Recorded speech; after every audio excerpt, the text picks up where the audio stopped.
processor that I am using is Ryzen 3600, it has 6 cores and 12 threads, clocked at 4.3 GHz max boost. The graphics card that I am using is Radeon RX580 from MSI. It's an Armor edition, 4GB edition. As I told you, it is for a Linux build.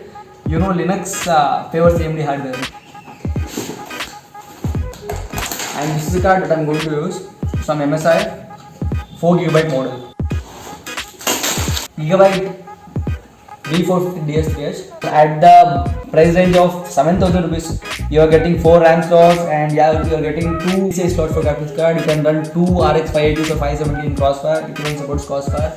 It's a nice board for the budget, and it has 4 SATA ports. The RAM that I am going to use is Corsair Vengeance 3000 MHz. In total, I am going to use 32 GB of RAM in the build. As it's a developer focused build, it can run around 20 virtual machines using that processor and an Antec. Power supply that I am using is Antec's NE550WM. It's an 80 plus bond certified unit. It's semi-modular. It has 5 years of warranty and it has Japanese capacitors. It's pretty good for the budget.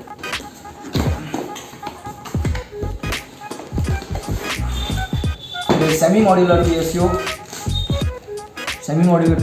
Only motherboard AVX pin and 4 pin for the CPU is already attached. Rest all can be attached via this. The cabinet that I am using is AntEsports 100TG. This is really well built cabinet for the price. The competitor is Antec NX200, but it's not available anywhere. And I think they might have stopped it.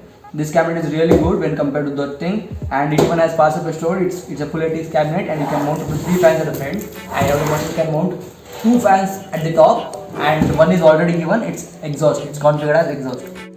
I'll first put the PSU inside the cabinet and let's start the build.